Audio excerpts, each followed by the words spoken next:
Hello everyone, this is Netrapal खोइया, आपका अपना एनटीआर। तो आज इस वीडियो में हम बात करने वाले हैं एक्सरसाइज 21 बी की।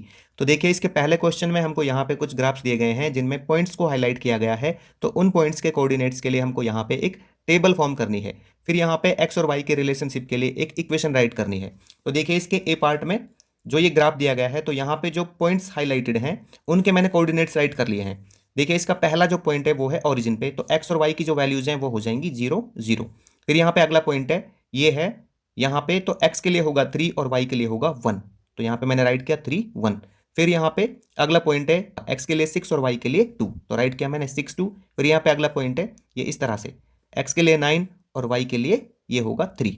ठीक है, अब इसके लिए एक इक्वेशन राइट कर लेते हैं। तो देखिए, जब यहाँ पे इनको अच्छे से देखते हैं ना, तो यहाँ पे हमको क्या दिखता है कि जो x है y का 3 गुना है। 1 3 जा 3, 2 3 जा 6, 3 3 जा 9। तो मैं यहाँ पे क्या करूंगा, x और y राइट कर लूंगा कुछ इस तरह से। तो यहां पे हमने क्या देखा कि x 3 गुना है, ये वाला 3 गुना है इसका। लेकिन जब मैं इसको इक्वल करूंगा ना, इसके यहां पे इक्वल का साइन रखूंगा, तो मैं क्या करूंगा, इसमें 3 गुना नहीं करने के बजाय मैं इसमें 3 गुना कर दूंगा। तो ये हो जाएगा x equal to 3 multiply y. तो ये हो जाएगा x इक्वल्स टू 3y। इसी तरह से इसका बी पार्ट है। तो देखिए, बी पार्ट में यहां पे इनके कोऑर्डिनेट्स देखते हैं पहले पॉइंट के। तो पहला पॉइंट है, देखिए ये है x एक्सिस पे, तो x एक्सिस पे जो y है वो होता है 0। तो चलिए मैं लिख लेता हूं यहां पे x और यहां पे y। ठीक है, तो x एक्सिस पे जो y कोऑर्डिनेट है वो होगा 0। x कितना है यहाँ पे, ये है 3। अब यहां पे अगला देखते हैं, तो ये है 4। x के लिए 4 और y के लिए 1। x के लिए 4 और y के लिए 1। फिर यहां पे अगला x के लिए 5 और y के लिए 2। तो यहां पे 5 और यहां पे 2। फिर यहां पे उससे अगला देखते हैं, x के लिए 6 और y के लिए 3। x के लिए 6 और y के लिए 3। फिर यहां पे अगला देखते हैं, तो x के कोऑर्डिनेट है 7 और y के हैं 4। x के हैं 7 और y के हैं 4। ठीक है, तो यहां पे ये टेबल बनी हमारे लिए x और y के कोऑर्डिनेट्स के लिए। अब देखिए, इक्वेशन राइट करनी है। तो यहां पे हमको क्या दिखता है कि जो x है ना, वो y से 3 ज्यादा है। 0 + 3 3, 1 + 3 4, 2 + 3 5, 3 + 3 6 एंड 4 + 3 7। ठीक है, तो मैं राइट कर लेता हूं यहां पे x और यहां पे थोड़ा गैप देके y। क्या दिखा हमें कि x 3 ज्यादा है y से। लेकिन जब मैं यहां पे इक्वल का साइन रखूंगा, इसने क्या बोला था पहले कि x 3 ज्यादा है y से, लेकिन इक्वल करना है मुझे, तो इसलिए मैं इसमें +3 नहीं करने के बजाय इसमें कर दूंगा। तो हो जाएगा x equals to y + 3। B part के लिए इक्वेशन। चलिए सी पार्ट देखते हैं इसका। तो सी पार्ट में मैं यहां पे लिख लेता हूं x और y। ठीक है, x और यहां पे y। हाईलाइटेड पॉइंट्स देखिए, ये y एक्सिस पे है, तो y एक्सिस पे जो कोऑर्डिनेट्स होंगे x के वो होंगे 0। ठीक है, x के लिए क्या होगा 0, तो y के लिए होगा यहां पे 2। अगला पॉइंट है, तो x के लिए है 1 और y के लिए है 3। 1 एंड 3। फिर अगला पॉइंट है यहां पे ये वाला, x के लिए 2 और y के लिए 4। x के लिए 2 और y के लिए 4। ठीक है, इसके बाद इसका अगला पॉइंट है, x के लिए 3 और y के लिए 5। x के लिए 3 और y के लिए 5। तो ये यहां पे इसके लिए टेबल फॉर्म हो गई है x और y के कोऑर्डिनेट्स के लिए। ठीक है, चलिए अब हम क्या करते हैं, यहां पे इक्वेशन राइट करते हैं। तो इक्वेशन क्या होगी, यहां पे देखिए, पहले थोड़ा रिलेशन देखते हैं इनमें। यहाँ पे x 0 है और y 2 है। फिर यहाँ पे x 1 है और y 3 है। तो मतलब यहाँ पे दो दो का रिलेशन, दो दो का एडिशन हो रहा है। x अगर 0 है तो y 2 हो जाएगा। फिर यहाँ पे 1 है तो 3 हो जाएगा। दो दो ऐड हो रहे हैं हर बार। तो मैं यहाँ पे पहले x और y लिख लेता हूँ थोड़ा गैप देके। ठीक है, यहाँ पे क्या दिखा आपको कि y हर बार 2 ज्यादा है x से। क्या बोला इसने, y ज्यादा है 2x से। तो मैं इक्वल का साइन लगाऊंगा। इसने क्या बोला था कि y 2 ज्यादा है, तो मुझे इसमें करना चाहिए था पहले, लेकिन मुझे तो इक्वल करना है, इसलिए मैं x में 2 प्लस कर दूंगा। ठीक है, 2 + x। तो इसका मतलब ये हो गया कि y इक्वल्स टू होगा x + 2। यहां पे अब लिख सकते हैं हम y इक्वल्स टू x + 2। ये इक्वेशन बनेगी। डी पार्ट देखिए यहां पे, तो डी पार्ट में हमको ये वाला ग्राफ दिया गया है। इक्वेशन राइट कर, यहां पे हम पहले टेबल फॉर्म कर लेते हैं इसकी। तो x और y मैंने यहां पे राइट किया। देखिए, इसका पहला जो पॉइंट है वो है, x के लिए होगा 1 और y के लिए होगा 3। ठीक है, x के लिए 1 और y के लिए 3। फिर अगला x के कोऑर्डिनेट्स होंगे यहाँ पे 2 और y के लिए होंगे 6। 2 6। फिर अगला x के लिए होंगे 3 और y के लिए होंगे 9। x के लिए 3 और y के लिए 9। तो टेबल फॉर्म हो गई इसकी। अभी इक्वेशन राइट करते हैं इसके लिए। तो देखिए यहाँ पे 1 3 जा 3, 2 3 जा 6, 3 3 जा 9। तो जो y है वो 3 गुना है x का। ठीक है, तो चलिए इस तरह से इक्वेशन बनाएंगे। मैं पहले लिख लेता हूं x और y। क्या बोला गया है यहाँ पे, y 3 गुना है x का, ये वाला 3 गुना है x का। लेकिन जब मैं यहाँ पे इक्वल का साइन रखूंगा, तो अब ये वाला 3 गुना नहीं रहेगा, अब ये 3 गुना हो जाएगा। ठीक है, तो ये आ जाएगा y equals to 3x, y equals to 3x। Question number 2 में हमको यहाँ पे 4 पार्ट्स दिए गए हैं जिनमें हमको टेबल्स दी गई हैं और उन टेबल्स को हमें कंप्लीट करना है। फिर उन सभी के लिए हमको यहाँ पे ग्राफ ड्रॉ करना है। तो देखिए यहाँ पे पहली जो इक्वेशन है ए पार्ट में वो है y equals to x plus 5। तो यहाँ पे जो x की वैल्यू है ये इन्होंने दे रखी है 0। तो अगर x की वैल्यू हम इस इक्वेशन में 0 रखेंगे तो y की वैल्यू क्या हो जाएगी, तो ये हो जाएगी 0 प्लस 5, तो ये रहेगा 5। अगर x 0 होगा तो y की वैल्यू होगी 5। अगर x 4 होगा तो 4 प्लस 5 y की वैल्यू हो जाएगी 9। अगर x 7 होगा तो 7 प्लस 5 हो जाएगी ये 12। ठीक है, तो अब इसके लिए हम क्या करते हैं, यहाँ पे ग्राफ ड्रॉ कर लेते हैं। तो देखिए ये मैंने यहाँ पे x और y एक्सिस ड्रॉ कर लिए हैं। तो मैंने यहाँ पे ना 2 का गैप लिया है, 0 से 2, 2 से 4, 4 से 6 x एक्सिस पे। इसी तरह से मैंने y एक्सिस पे भी 2 का गैप लिया है। तो ड्रॉ कर देते हैं इसको। यहाँ पे x के जो कोऑर्डिनेट है वो है 0 और y के कोऑर्डिनेट है 5। तो यहाँ पे x के लिए 0 और y पे हो जाएगा 5। तो इसके जो कोऑर्डिनेट्स होंगे वो होंगे यहाँ पे। ठीक है, ये मैं पॉइंट ड्रॉ कर देता हूँ यहाँ पे। अभी इसका जो नेक्स्ट पॉइंट है, x के कोऑर्डिनेट्स हैं 4 और y के हैं 9। तो x के लिए 4 और y के लिए 9 कहाँ पे होगा, ये देखिए यहाँ पे 4 x के लिए और y के लिए होगा 9, ये होगा यहाँ पे। ठीक है, फिर इसके बाद अगला देखते हैं, x के लिए 7 और y के लिए 12। तो x के लिए 7 कहाँ पे होगा, देखिए x के लिए 7 होगा यहाँ पे। ठीक है, मतलब इनमें गैप है ना, ये तो 6 से 8 8 है, तो इसकी जो मिडिल वैल्यू है वो यहाँ पे होगी। तो 7 के लिए कहाँ पे होगा, ये होगा 12, 10 के बाद ये 12 होगा। ठीक है, तो ये यहाँ से 7 जा रहा है, 7 से 12, ये मैं यहाँ पे राइट कर लेता हूँ 12। अब यहाँ पे क्या करते हैं, एक लाइन ड्रॉ कर लेते हैं इन पॉइंट्स के साथ। ठीक है, तो ये हो जाएगा यहाँ पे कुछ इस तरह से हो गई। चलिए इसका बी पार्ट देखते हैं। तो बी पार्ट में हमको इक्वेशन दी गई है y इक्वल्स टू 2x। तो अगर x की वैल्यू हम यहाँ पे 1 रखें तो y की वैल्यू क्या हो जाएगी, तो 2 मल्टीप्लाई 1 ये हो जाएगी 2। इसी तरह से x की वैल्यू अगर 3 रखते हैं तो y की वैल्यू हो जाएगी 3 मल्टीप्लाई 2 6। x की वैल्यू अगर 6 रखते हैं तो y की वैल्यू हो जाएगी 6 मल्टीप्लाई 2 12। ठीक है, तो अभी हम इसका ग्राफ ड्रॉ कर लेते हैं। तो देखिए यहाँ पे x और y एक्सिस मैंने ले लिया है, 2 का गैप लिया है सेम इनमें, x एक्सिस पे भी और y एक्सिस पे भी। तो यहाँ पे जब x 1 है तो y होगा 2। ठीक है, तो x के कोऑर्डिनेट होंगे 1 और y के होंगे 2। तो यहाँ पे ये आ जाएगा 1 और x के लिए 1 और y के लिए 2, तो यहाँ पे रखेंगे पॉइंट। फिर इसका आएगा x के लिए 3 और y के लिए 6। तो x के लिए 3 और y के लिए 6 होगा यहाँ पे। फिर आएगा यहाँ पे x के लिए 6 और y के लिए 12। तो मैं यहाँ पे राइट कर लेता हूँ 12, x के लिए 6 और y के लिए 12, तो ये होगा यहाँ पे। लाइन ड्रॉ कर लेते हैं इसके लिए।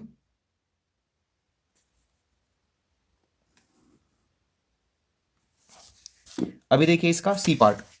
तो सी पार्ट में इक्वेशन जो है वो दी गई है y equals to 2x minus 3। तो ये टेबल फिल कर लेते हैं इसके लिए। x के कोऑर्डिनेट्स यहाँ पे दिए गए हैं, y के कोऑर्डिनेट्स फिल करते हैं। तो अगर x 0 हो, ठीक है, x 0 हो तो y कितना हो जाएगा, देखिए x 0 होगा तो 2 मल्टीप्लाई 0 0 0 माइनस 3, तो ये हो जाएगा -3। अगर x 3 हो तो 3 2 जा 6, 6 में से 3 गया तो 3।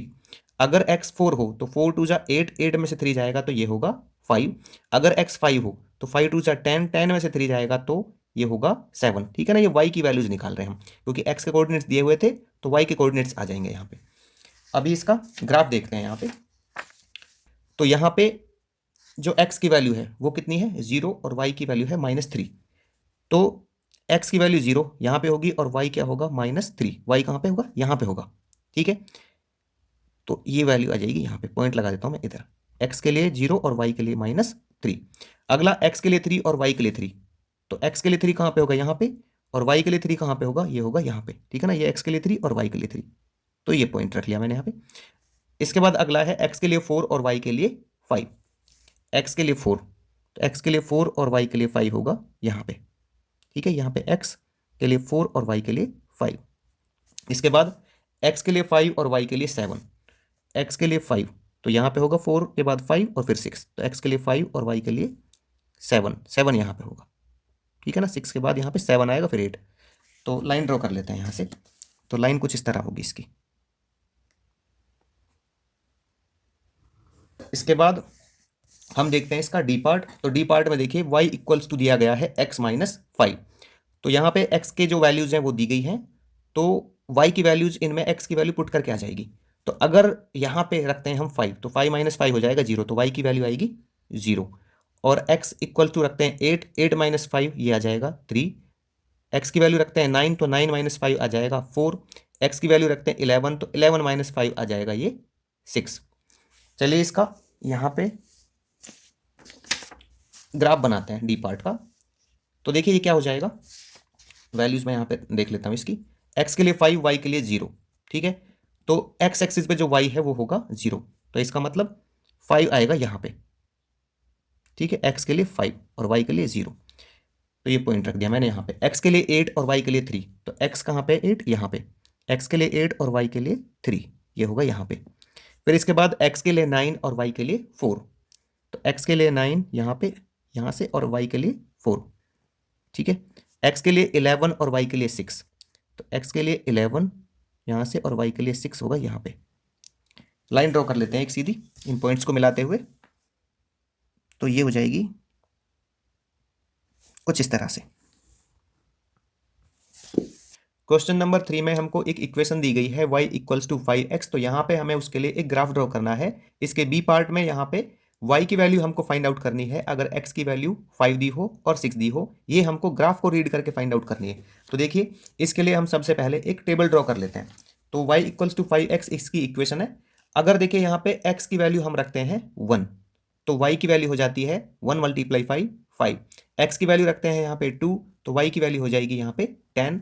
x की वैल्यू रखते हैं 3, तो 3 मल्टीप्लाई 5 ये हो जाएगा y की वैल्यू 15। अगर ये हम रखते हैं 4, तो 4 x की वैल्यू, तो y की वैल्यू हो जाएगी 4 मल्टीप्लाई 5, 20, ठीक है। कितनी हो जाएगी, 20 हो जाएगी। अब देखिए यहाँ पे हम क्या करते हैं, इसका ग्राफ ड्रॉ कर लेते हैं, ठीक है। तो x और y के कोऑर्डिनेट्स आ चुके हैं यहाँ पे, तो देखिए क्या करेंगे हम, x के लिए राइट करेंगे 1 और y के लिए 5, तो x के लिए 1 और y के लिए 5 हमारा ये हो गया। देखिए हमने जो y एक्सिस है उस पर 5 5 का गैप लिया है और x एक्सिस पे 1 1 का गैप लिया है, ठीक है। तो x के लिए 1 और y के लिए 5, तो यहाँ पे ये पॉइंट लगाएंगे। फिर x के लिए 2 और y के लिए 10, तो x के लिए 2 और y के लिए 10 यहाँ पे लगाया हमने पॉइंट। फिर x के लिए 3 और y के लिए 15, तो x के लिए 3 और y के लिए 15 यहाँ पे होगा। फिर इसके बाद x के लिए 4 और y के लिए 20, तो x के लिए 4 और y के लिए 20, 4 यहाँ से और y के लिए 20 ये होगा। अभी मैं क्या करता हूँ, इन पॉइंट्स को एक सीधी लाइन में मीट करा देता हूँ। तो मैं यहाँ से एक लाइन खींच लेता हूँ, ये लाइन मैं ओरिजिन से ले लेता हूँ, ठीक है ना, सीधा। तो ये हो जाएगी इन पॉइंट्स को मीट करते हुए कुछ इस तरह से मैं लाइन खींच लेता हूँ, ठीक है ना। थोड़े आगे तक खींच लूंगा जिससे कि मैं इसका बी पार्ट कर सकूँ, ये हो जाएगी। अब देखिए ये इसके पॉइंट्स थे, यहाँ पे था एक पॉइंट, एक यहाँ पे, एक यहाँ पे, एक यहाँ पे। आगे क्या बोला इसने, इसने बोला है, देखिए इसके बी पार्ट में क्या बोला है कि y की वैल्यू फाइंड आउट कीजिए अगर x की वैल्यू 5 हो इसके फर्स्ट पार्ट में। तो x की वैल्यू 5 होगी तो यहाँ से निकालेंगे। देखिए ग्राफ को रीड करके निकालना था हमें। x की वैल्यू 5 हो तो ये कहाँ पे आएगा, ये करीब यहाँ पे आएगा, ठीक है। तो x की वैल्यू 5 होगी तो y के लिए आ जाएगा 25। मैं थोड़ा सा इसको डॉटेड कर देता हूँ जिससे कि आसानी से हम रीड कर सकें इसको, ठीक है। x के लिए 5 है तो y के लिए हो जाएगा 25। फिर इसके दूसरे पार्ट में पूछा गया था बी के में कि अगर x की वैल्यू 6 हो तो y की वैल्यू क्या होगी। x की वैल्यू 6 हो तो y की वैल्यू क्या होगी, तो ये हो जाएगी y के लिए 30। तो इसको भी थोड़ा सा डॉटेड कर देते हैं हम, ठीक है। x के लिए 6 है तो y के लिए हो जाएगा 30। क्वेश्चन नंबर 4 में हमको यहाँ पे एक ग्राफ ड्रॉ करना है माइल्स को किलोमीटर्स में कन्वर्ट करने के लिए। 1 माइल इक्वल्स टू दिया गया है 1.6 किलोमीटर। देखिए यहाँ पे दो पार्ट दिए गए हैं। पहले पार्ट में किलोमीटर्स पूछे गए हैं 4.5 माइल्स में, और दूसरे पार्ट में 8 किलोमीटर में कितने माइल्स होंगे ये पूछा गया है, अप्रोक्सीमेटली कितने होंगे ये बोला गया है। अच्छा इनको ना हमें कैसे फाइंड आउट करना है, जो ग्राफ बनाएंगे हम उसका यूज करके फाइंड आउट करना है, ठीक है। तो देखिए सबसे पहले मैं क्या करता हूँ, माइल्स और किलोमीटर्स के लिए एक टेबल बना लेता हूँ। तो यहाँ पे देखिए ये मैंने x लिया है माइल्स और y लिया है किलोमीटर्स। तो 1 माइल में 1.6 किलोमीटर जो कि क्वेश्चन में दिया गया है। आगे मैं करता हूँ यहाँ पे 2 पुट कर लेता हूँ माइल्स, ठीक है। तो किलोमीटर्स कितने हो जाएंगे, देखिए जब 1 में 1.6 है तो 2 में कितना हो जाएगा, ये हो जाएगा 3.2, ठीक है ना, जब मल्टीप्लाई करेंगे। और यहाँ पे 3 में कितना हो जाएगा, ये हो जाएगा 4.8, 3 6 18, 3 1 3 और 1 4, 4.8 किलोमीटर्स। अब क्या करते हैं यहाँ पे, इनसे एक ग्राफ बना लेते हैं, ठीक है। तो इन पॉइंट्स को यहाँ पे पुट करेंगे, x के लिए 1 और y के लिए 1.6। तो x के लिए 1 हो गया और y के लिए 1.6 होगा यहाँ पे। देखिए यहाँ पे ना जो बॉक्स होता है इसमें 10 लाइन्स होती हैं। तो इस तरह से लेते हैं इसको 1.0, 1.1, 1.2, 1.3, 1.4, 1.5 एंड सो ऑन, इस तरह से ये 2 तक जाएगा। ठीक है, तो यहाँ पे ये बीच में जो वैल्यू है ना ये हो जाएगी 1.5 और इससे जस्ट एक ऊपर हो जाएगा 1.6। तो ये 1 x के लिए 1 और y के लिए 1.6 होगा यहाँ पे। ठीक है, इसके बाद x के लिए 2 और y के लिए 3.2। तो 2 और 3.2 कहाँ पे होगा, ये 3, 3.1 और 3.2। इसके बाद x के लिए 3 और y के लिए 4.8। तो x के लिए 3 और y के लिए 4.8 कहाँ पे होगा, ये 4.5 और 5 के बाद 6, 7 और 8, तो ये हो गया 4.8। अभी हम क्या करते हैं, इन पॉइंट्स को एक स्ट्रेट लाइन से ज्वाइन करा देते हैं। ठीक है, और यहाँ पे ना इस स्ट्रेट लाइन को थोड़ा आगे तक लेंगे जिससे कि इसके मैं दोनों पार्ट को यहाँ पे शो करा सकूँ। तो मैं यहाँ पे एक स्ट्रेट लाइन ड्रॉ कर लेता हूँ। ठीक है, तो ये ओरिजिन से मिला दूंगा मैं इसको, थोड़ा आगे तक ले लिया मैंने इसको। अभी देखिए इसके पहले पार्ट में बोला गया था 4.5 माइल्स के इक्वल टू किलोमीटर बताने हैं। तो 4.5 माइल्स कहाँ पे होगा, देखिए ये 4 है और ये 5 है, तो इसकी मिडिल वैल्यू जो यहाँ से है ये हो जाएगी 4.5। तो मैं यहाँ से एक डॉटेड लाइन ड्रॉ कर देता हूँ। ठीक है, तो ये डॉटेड लाइन 4.5 से कहाँ पे आएगी, ये कुछ इस तरह से होगी। और मैं इधर भी कर लेता हूँ इसको ड्रॉ। ठीक है ना, हॉरिजॉन्टली भी ड्रॉ कर लेता हूँ, वर्टिकली मैं ड्रॉ कर चुका हूँ इसको, तो ये हॉरिजॉन्टली ड्रॉ हो जाएगी। तो 4.5 माइल्स में जो किलोमीटर्स होंगे वो होंगे, देखिए यहाँ पे तो आएगा ये 7, 7.1, 7.2। तो ये पहला पार्ट ये हो जाएगा 7.2 किलोमीटर। अभी बोला गया इसके सेकंड पार्ट में 8 किलोमीटर में कितने माइल्स होंगे, किसमें 8 किलोमीटर में। तो देखिए 8 किलोमीटर कहाँ पे होगा, ये होगा यहाँ पे, किलोमीटर ये है ना वर्टिकली, तो किलोमीटर्स 8 किलोमीटर में कितने माइल्स होंगे, तो ये सीधी सीधी लाइन है। ठीक है, यहाँ यहाँ पे मीट कर रहा है और ये, तो ये होंगे 8 किलोमीटर में 5 माइल्स। तो सेकंड पार्ट है इसका ये 5 माइल्स। क्वेश्चन नंबर 5 में हमको यहाँ पे एक डायग्राम दिया गया है जो एक डे के टेम्परेचर्स को शो करते हैं। तो यहाँ पे 5 AM में 21 डिग्री है, इसी तरह से यहाँ पे टाइम दिया गया है और नीचे टेम्परेचर दिया गया है। देखिए इसके 4 पार्ट दिए गए हैं। तो पहले पार्ट में बोला गया है कि हमें एक ग्राफ ड्रॉ करना है और फिर जो वो पॉइंट्स आएंगे उनको हमें एक स्ट्रेट लाइन से ज्वाइन कराना है। ठीक है, फिर उसके बाद वहाँ पे जो ग्राफ बनेगा उसको देख के हमको यहाँ पे जो ये बाकी के पार्ट्स हैं इनको आंसर करना है। तो देखिए यहाँ पे मैंने इस तरह से यहाँ पे जो हॉरिजॉन्टल एक्सिस है उस पे मैंने लिया है टाइम, और जो वर्टिकल एक्सिस है वाई एक्सिस उस पे मैंने लिया है टेम्परेचर को। और मैंने ना यहाँ पे 5 AM से शुरू किया है। ठीक है, मतलब यहाँ पे भी कुछ टाइम रहा होगा पीछे। ठीक है, मुझे उसकी नीड नहीं है, इसलिए मैंने यहाँ पे क्या लगा दिया, किंक लगा दिया। इसी तरह से मुझे टेम्परेचर में 0 से लेकर 21, ठीक है ना, 0 से लेकर 20 तक की नीड नहीं है, इसीलिए मैंने यहाँ पे क्या किया है, एक किंक लगा दिया है। ठीक है, क्योंकि मुझे क्या करना है कि जो ये गैप है ना ये बराबर रखना है। अब 0 से 21 का गैप तो बराबर नहीं है, बट यहाँ पे जो आगे के गैप है ये सारे बराबर बराबर हैं, इसलिए मैंने यहाँ पे एक किंक लगाया। सेम इसी तरह से 0 से 5 ये इक्वल नहीं है, बट यहाँ पे इन दोनों सभी का गैप जो है वो इक्वल है, इसलिए यहाँ पे एक किंक लगाया गया है। अब क्या करते हैं, इसको देखते हैं यहाँ पे। ठीक है ना, एक टेबल है इसके लिए। तो 5 AM पे ये रहेगा 21 डिग्री, तो 5 AM और यहाँ पे 21 डिग्री। ठीक है, इसी तरह से इसका अगला है, ये है 7 AM पे 23 डिग्री, तो ये 7 AM और 23 डिग्री है यहाँ पे। ठीक है, इसके बाद 9 पे 29 है, 9 AM पे है ये 29। इसके बाद यहाँ पे क्या है, 11 AM पे 37 डिग्री, तो ये 11 AM एक्स एक्सिस के लिए 11 और यहाँ पे 11 के लिए कितना था 37, तो 37 हो जाएगा यहाँ पे। ठीक है, इसके बाद 1 PM पे है 40 डिग्री, तो ये 1 PM इसका, यहाँ पे ये 1 PM, तो 1 PM के लिए कितना था ये 40 डिग्री, यहाँ से चलेंगे तो ये बनेगा 40, 39 से ये एक आगे। ठीक है ना, ये 40। इसके बाद 3 PM पे है 41, तो ये 3 PM और यहाँ से ऊपर चलते हैं 3 PM से, ये रहेगा 41। ठीक है, इसके बाद यहाँ पे 5 PM पे है ये 36, तो 5 PM, तो 5 PM से चलते हैं 36, तो 36 कहाँ पे है, यहाँ पे ये रहेगा 5 PM से 36, 35 और ये 36। ठीक है, इसके बाद 7 PM पे 34, 7, तो 7 PM पे 34, तो ये 33, 33 से एक आगे 34। इसके बाद 9 PM पे आएगा 32, तो 9 पे 32, तो यहाँ से ये 31 और ये 32। अब एक स्ट्रेट लाइन से ज्वाइन करा देते हैं इनको। ठीक है ना, सभी को। तो पहले तो ये आएगा, यहाँ से मैंने इसको ज्वाइन करा देना है, ये हो गया। फिर इसके बाद इसका अगला पॉइंट ये ज्वाइन करा लेंगे, फिर इसका ये अगला पॉइंट ये ज्वाइन करा लेते हैं यहाँ से, मैं सभी को ज्वाइन करा लेता हूँ, ठीक है ना। इधर ये आ जाएगा, इसके बाद यहाँ पे ये पॉइंट्स ज्वाइन हो गए, इसके बाद इनको करा लेते हैं नेक्स्ट पॉइंट इसका, फिर यहाँ पे ये और ये ज्वाइन हो जाएगा, इसके बाद ये लास्ट पॉइंट ये ज्वाइन करा देते हैं।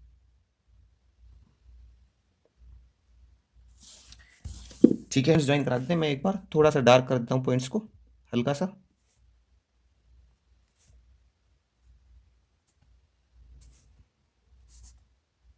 अभी देखिए इसके पहला जो पार्ट था वो तो हो गया, ठीक है ना। यहाँ पे क्या बोला था इसने कि ग्राफ ड्रॉ करना है और पॉइंट्स को स्ट्रेट लाइन से ज्वाइन कराना है। सेकंड पार्ट में बोला गया है कि अप्रोक्सीमेटली जो टेम्परेचर है वो कब पहुंचता है 30 डिग्री पे, मतलब टाइम बताना है 30 डिग्री पे कब पहुंचा। ठीक है, तो 30 डिग्री देखते हैं, 30 डिग्री कहाँ पे, यहाँ पे। तो 30 डिग्री पे कब पहुंचेगा ये, तो 30 डिग्री पे पहुंच रहा है यहाँ पे, ये 29 है तो ये 30 यहाँ पे होगा, ठीक है इधर। तो ये कब पहुंच रहा है, देखिए यहाँ पे ना, ये इधर पहुंच रहा है, ठीक है ना, यहाँ से थोड़ा सा एक पॉइंट आगे। तो कब पहुंचेगा, देखिए ये होता होगा 10 बजे, है ना, 9 और 11 के बीच में ही होगा 10 बजे।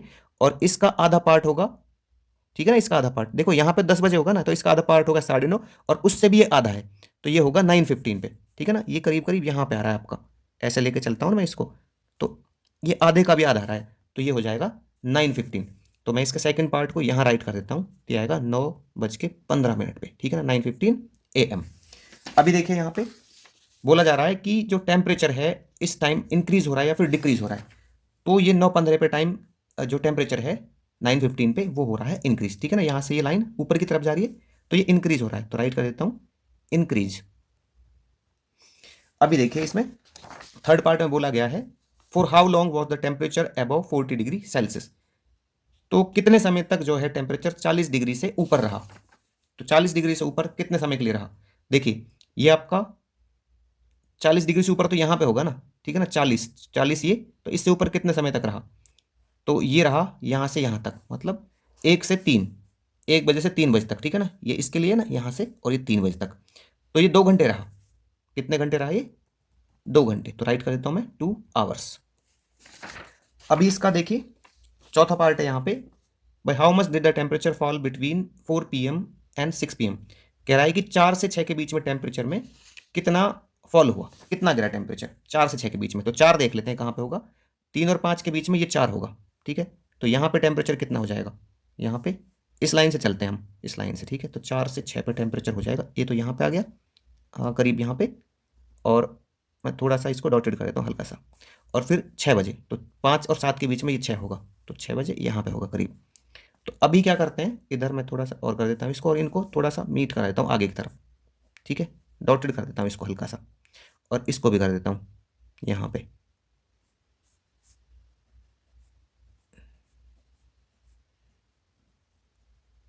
ठीक है, तो ये कितना हो जाएगा, देखिए यहाँ पे हो जाएगा ये 37 के बाद 8, 38.5 हो जाएगा। कितना हो जाएगा चौथे पार्ट में, ये हो जाएगा 4 बजे तो हो जाएगा कितना 38.5, ठीक है ना। अभी हमने यहाँ पे देखा यहाँ से यहाँ तक 30, देखिए 37 है यहाँ पे, और यहाँ से 38, और इन दोनों के बीच में 38 और 39 के बीच में हो जाएगा 38.5। तो 4 बजे रहा टेम्परेचर 38.5, ठीक है ना, यहाँ से लेकर चला मैं इसको। इसके बाद 5 बजे, तो 5 बजे कितना रहा ये, और 6 बजे, तो 6 बजे रहेगा ये 35, कितना रहा 35, ठीक है ना, यहाँ पे 35 यहाँ पे मीट कर रहा है, तो 6 बजे रहा 35। तो कितना गिरा इनके बीच में, तो यहाँ पे माइनस कर लेते हैं इसको, 38.5 में से माइनस कर लेता हूँ मैं 30 को, तो ये बनेगा 3.5 डिग्री सेल्सियस, इतना टेम्परेचर गिरा यहाँ से।